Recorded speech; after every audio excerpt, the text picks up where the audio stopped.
morning, everybody. It's Matt from Trail Rider Camp, and I am here in lovely Lisbon, Ohio, at the old train station.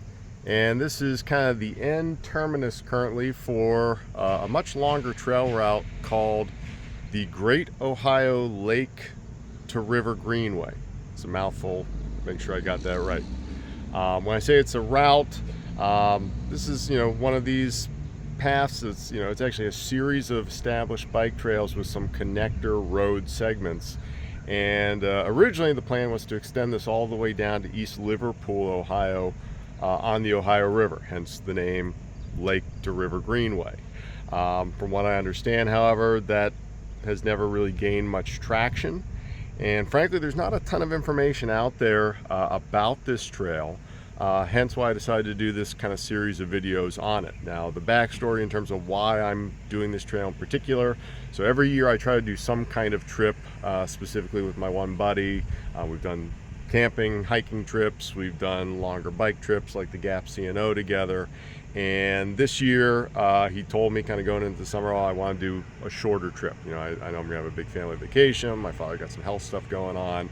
And so I had set aside this kind of 4-day block, and originally we were going to do the Erie to Pittsburgh route, where you kind of go up to Chautauqua Lake in New York, and then you kind of come down through a series of trails as well.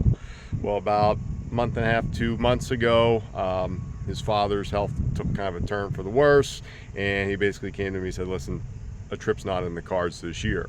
So I didn't want to give up doing a trip this summer. I'm 41 years old. You only got so many summers to do bike trips.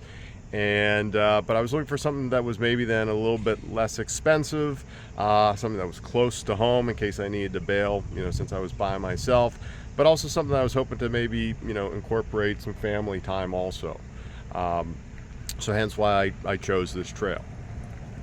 So I got here at about 8 o'clock this morning. It's a beautiful day. It's supposed to be a high of 85.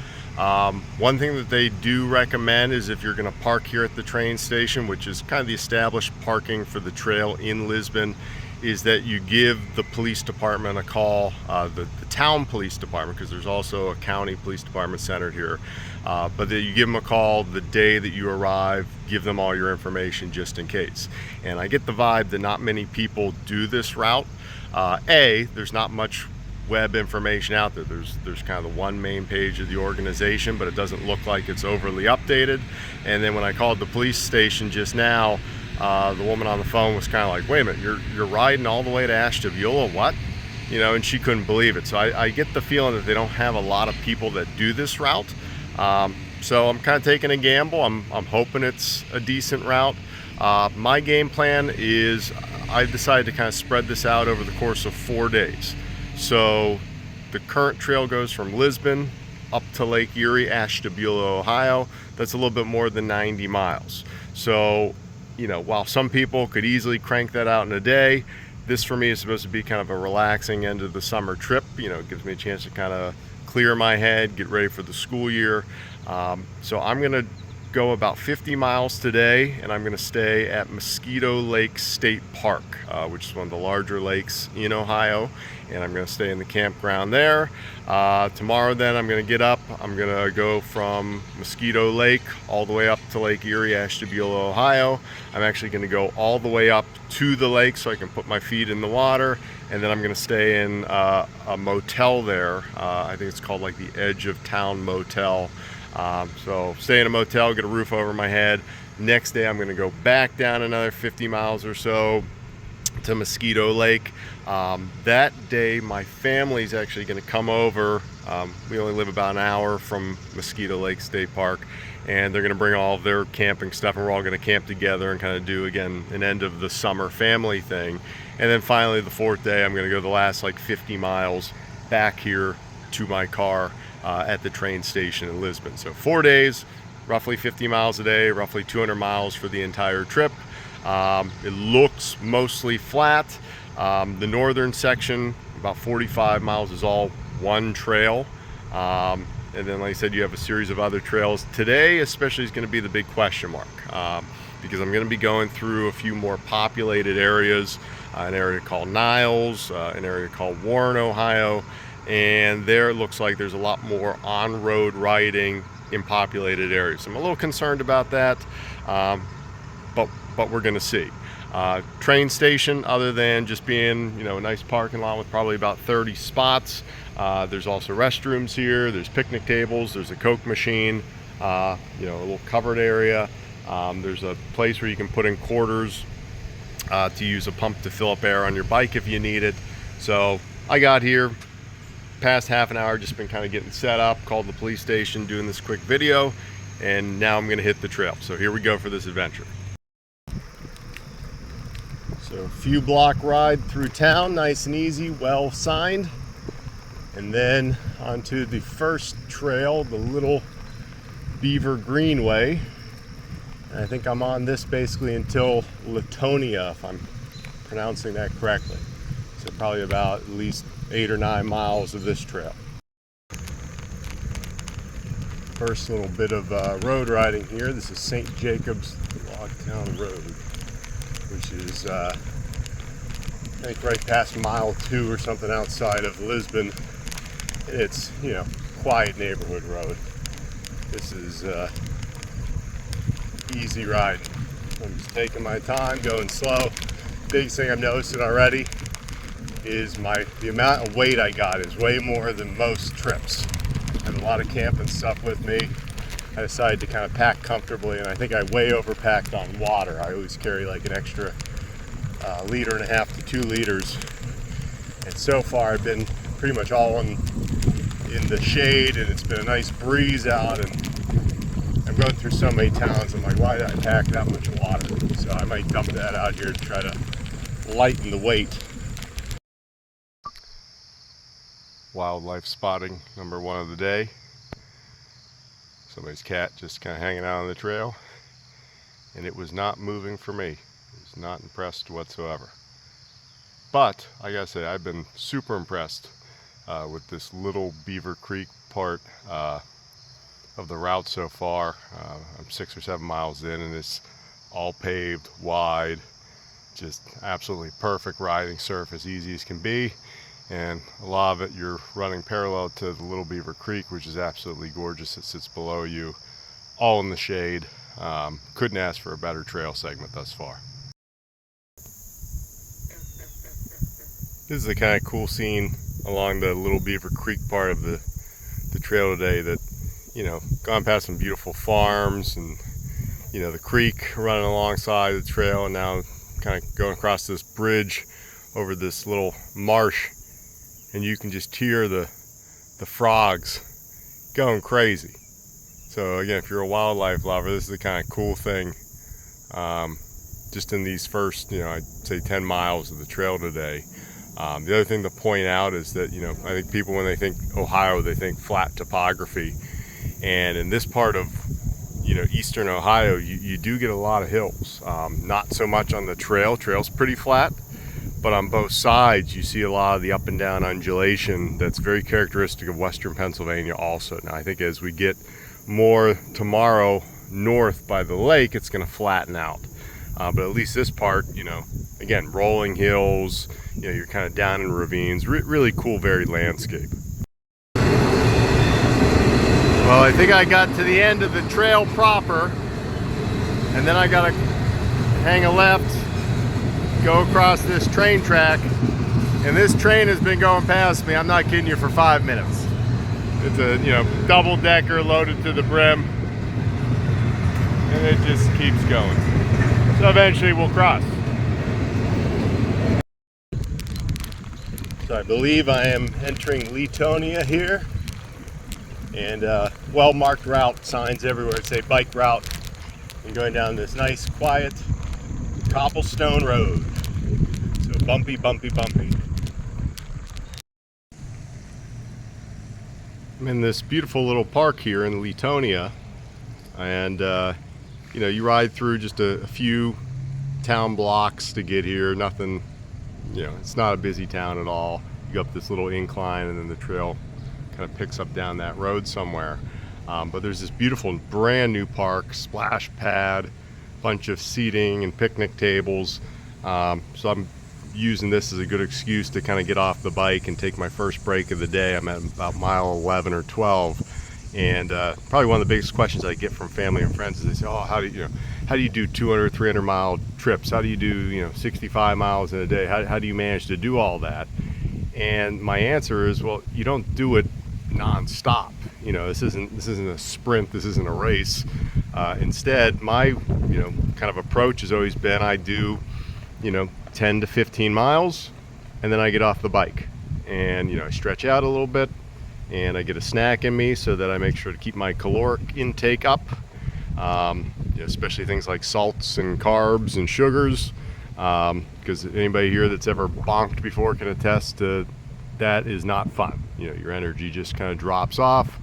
Or I remember one time I did a 45 miler and I didn't have enough sodium in my system, and I started getting the worst cramps in my legs, and I had to ride 20 miles on cramped up legs. So since then, every 10-15 miles, get off the bike, eat a little bit of a snack, get in a different position, give my butt a rest, and that has served me well. So this park in Latonia, a good place to do that. So right as you get out of Latonia proper and get back on kind of the formal trail again, there's this beehive oven, park, coke oven park, excuse me. And there's this path that you can take to go see the coke ovens. Well, I kind of detoured, came over here to explore, and the path is way too loose of gravel to ride your bike up.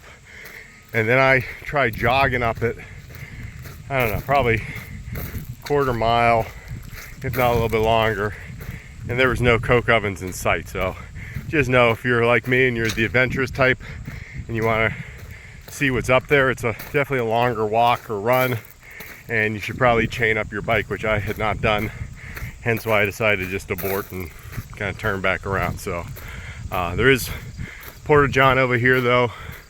Again, I've been very, very pleased with the supporting infrastructure on the trail thus far. Nice little park.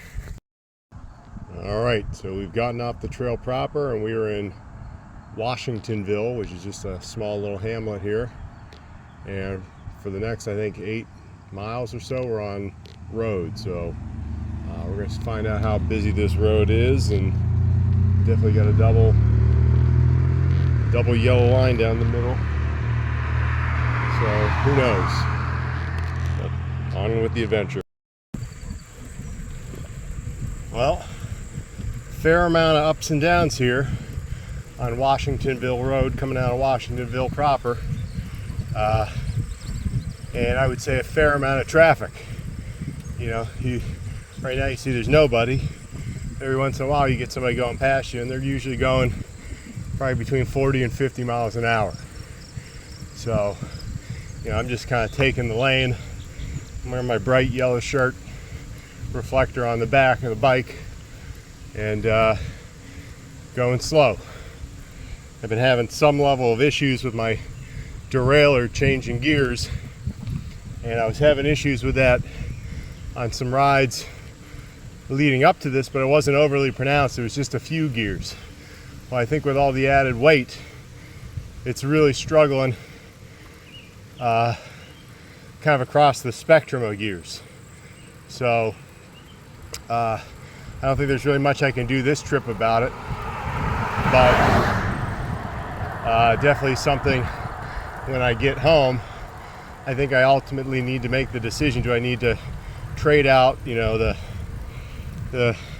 maybe multiple parts that are completely worn down and old, or do I want to just throw that money into a new bike? So yeah, that's where I'm at, and that's where I'm at in terms of progress here. Washingtonville Road, straight shot road, and now for a few hundred feet of up incline. So this Washingtonville Road coming out of Washingtonville has been pretty much constant uphill for a few miles now. And I have this in a really low gear, and so it's manageable, but it's like super slow going. But But farther I got away from Washingtonville, I mean, there's been like no traffic, and everybody that's gone past me has given me tons of berth. But it's really nice country scenery. You got a lot of cornfields, a lot of soy fields, and then you got some absolutely just beautiful homes scattered about. I mean, you get your typical swath of rural Americana where you have some kind of rundown places with garbage, and you have a lot of nice old farmhouses, but then you just got these majestic homes that are beautiful. So it's been, even though it's been tough, it's been entertaining, and now it looks like I at least get to go down and coast for a little bit before heading up another hill. So finished up the long Washingtonville Road stretch, and then you turn onto this busy road here, Western Reserve Road, and then you make a quick turn and you're on now the Mill Creek bike path. So we'll see how this next stretch is like, but it's nice to be off that the up and down road. I'm here at JR Grinder in Campfield, Ohio. So literally right off the Mill Creek part of the trail, I just hung a right onto Main Street, and then it's not even a light down, and it's this small little like 1950s themed sandwich shop, and you go inside and they probably have like 40 different sandwiches to pick from, and ice cream, and there's a little bit of seating inside, and then you got a bunch of seating outside, bike rack, everything. So I'm out here about to enjoy an early lunch, about 23 miles into the ride so far, and it looks like we might be getting some rain later on this afternoon, but who knows. That might be the theme of the next kind of day and a half, is kind of getting remnants from Hurricane Debbie moving up the coast, and the humidity that we've been having. So anyway, I'm going to dig into this. Look at this little tunnel. Now granted, it might just be a highway over top of us, but I did not expect a tunnel in Ohio. I gotta say, since we got back on the trail after lunch, it's been absolutely beautiful. Very obviously affluent area that we kind of skirted. You kind of look into the backyards of people's homes, and these are, probably $600,000-$700,000 homes. And you go past the high school with a nice turf field, past the community swimming pool, which is real nice. So definitely nice area that we're going through right now. It's about noon, and I'm in Niles, Ohio, sitting on some little trailside bench. To give you kind of a recap of the past number of miles here, so I was riding on that Mill Creek bikeway, and then somewhere along the lines it transformed into the Niles bikeway, or Greenway, or whatever it's called. Either way, the trail remains exactly the same. It's been paved the entire day, most part flat, decent amenities on the side. The only amenity that's really not there at all today has been water. So I had remarked earlier in the video that, I wish I would have dumped out some of this water, not brought as much. Well, I didn't dump it out, and I've been consuming it like crazy. It's humid, it's in the mid 80s, I'm sweating like crazy. So I'm glad that I didn't dump that and that I have the extra water, because like I said, I loaded up with about 2 liters here, and I've gone through about probably a liter of it already. So I'll have more than enough to get to camp. But definitely pack some extra water if you're going this way, or maybe rely on some trailside businesses, because there's a lot of places that you can hop off the trail, hit up some businesses if you need it, because you're going through populated areas. The Niles bikeway especially has a ton of road crossings. The roads that you cross are busy, and the cars have the right of way, so don't expect them to yield to you. You need to yield to them, and be very conservative in your estimates of how fast they're going, because they're going fast. As I've entered into Niles here, Niles seems to be a little bit questionable quality-wise, just from a surrounding standpoint. Like, I'm looking at a kind of rundown building right across from me, and there's like an old couch on the roof, and I'm not sure what the deal is with that. And also some interesting, characters for sure. So in terms of the day, I'm actually way ahead of kind of schedule. My original plan in my mind was that I was going to get up to Warren, Ohio, hit up the Giant Eagle there, get stuff for dinner, whatever that may be, and then head on over to the campground. And I can't get into the campground and set up my stuff until 3. Well, right now it's noon. I'm in Niles, which is just south of Warren. And so realistically, I'm looking at, being at that Giant Eagle in an hour. So, as I said, I usually stop every, 10 to 12 miles anyway. So I'm kind of taking a long break here. I figure when I get up to Warren there, I'll take another long break, and I'll just take my time getting over to the park, and hopefully my food doesn't go bad, because that sandwich I had for lunch was fantastic, and I am not hungry whatsoever. So anyway, just kind of hanging out here. Next stretch is going to be another road stretch. So I'm going to get off the trail here, and I'm not going to really be much on trail for the rest of the day. A little bit more trail, but not much. So I'm a little worried about the busyness between Niles and Warren on the road, but again, there's no way to know until you get on there. So this is North Warren Avenue, and they are currently resurfacing it, to my delight. So I'm bouncing all over the place, and while there is a sidewalk, I actually think that the sidewalk might be in equally poor repair. So I'm not sure which to opt for, but there's like a massive drop down each road crossing with the sidewalks. And it does not appear many people are using this road because of the condition. So I'm just rumbling away. This is Warren Avenue, connecting Niles and Warren. And I got past the part where the road was all torn up. And, not much traffic, but when people go past, they're going fast. So again, if that bothers you, this is not probably the greatest road, but I remember doing the routing in Komoot, and I wasn't finding many good alternatives. A lovely piece of roadkill. So this was kind of it. So just know, not much traffic. Most people give you a pretty wide berth. All day long, motorists have been very respectful. And I've seen, anywhere I've been, I've not been the only biker out on the road. Most people I think are locals, but I think it's pretty normal to see people on these routes. So officially ended the stretch between Niles and Warren that we're on road. And like I said, it really was not that bad. Fast moving cars and trucks, but nothing, I just ran over a snake. Nothing overly bad. They gave me a lot of room, and traffic was not heavy.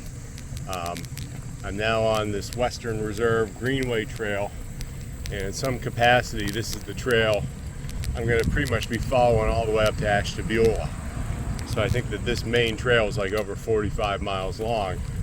Now I'm going to be hopping off of this up here in Warren to get some food. I'm going to be hopping off of it a little past Warren to go over to the state park campground. But again, for the most part, this is the trail.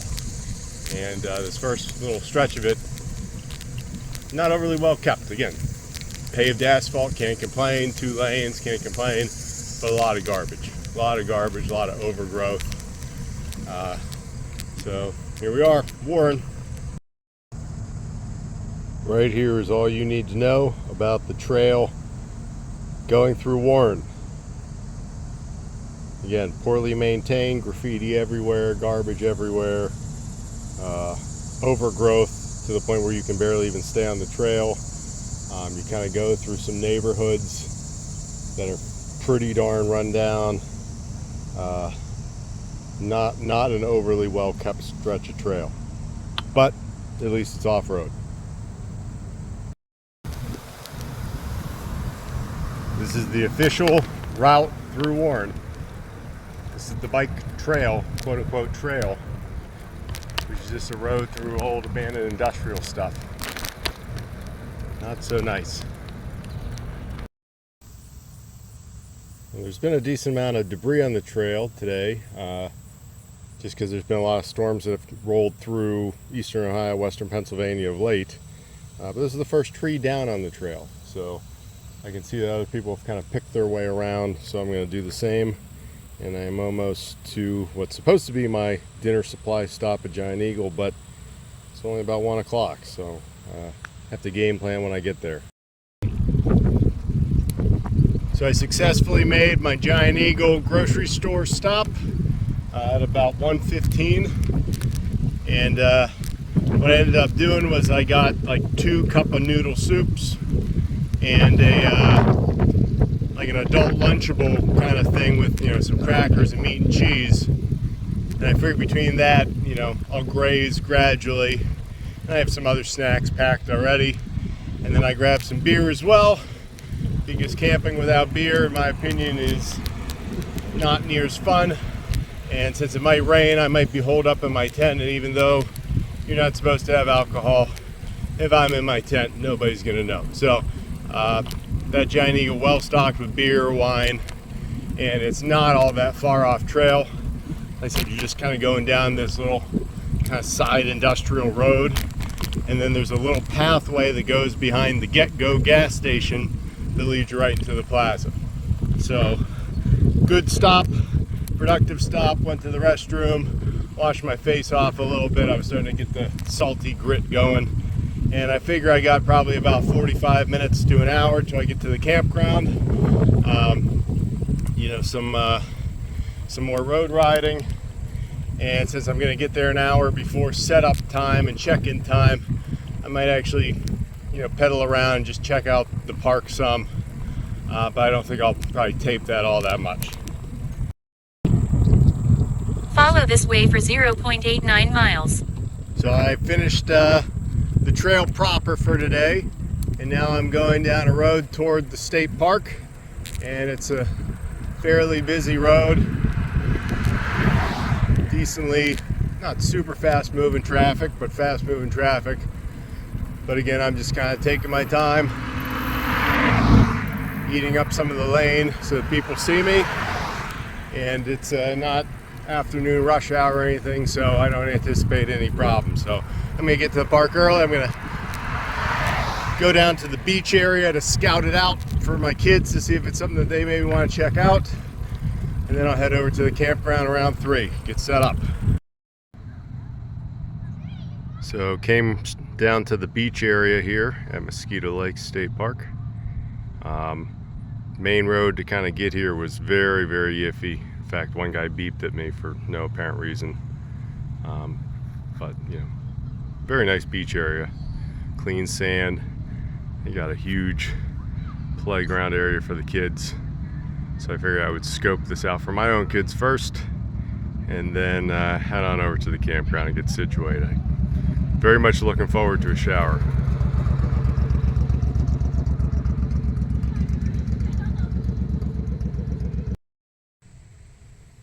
Alright, so I got my camp spot all set up, camp spot 107, and coming into Mosquito Lake State Park's a little bit different than a lot of state parks I've been to. You have to actually come up, and there's like a entry gate, and you have to check in there, and if you have a car they give you like a tag, and since I was on a bike and my wife's coming down a few days from now, they just held the tag. And then they have a few food items there at the store, nothing I was really interested in, but they also have firewood. So I got 2 things of firewood. They were $6 each. I actually had to make 2 trips on the bike separate. I got settled in, went up, got 1 bundle, came back, went up again, got another bundle, came back. So got some firewood. The weather report for tonight's improved immensely. I mean, it's still humid as can be, but originally they were saying rain at 6, and now they're saying pretty much like, okay, spot chance of rain tonight, but not necessarily anything big. So I'm gonna go finish up a few camp chores. I've showered, so I'm gonna go get some water, and then maybe, you know, get those lovely cup of noodles going, get a little bit of dinner in me, and then get a fire going and just kind of relax and turn in early, because I got about 50 something miles tomorrow to Ashtabula, potentially in the rain. You know, today ended up being something like 54 miles. In part that was because I decided to go down to the beach, and I did a few kind of detours here and there. But like you said, when I originally mapped it, it said 50. I added about 4, which is pretty typical of what I oftentimes do. So great day altogether. I'm not going to do the typical rating at the end like I usually do of my episodes, because I'm going to save that all and do kind of one big one at the end of this trip. So see you tomorrow.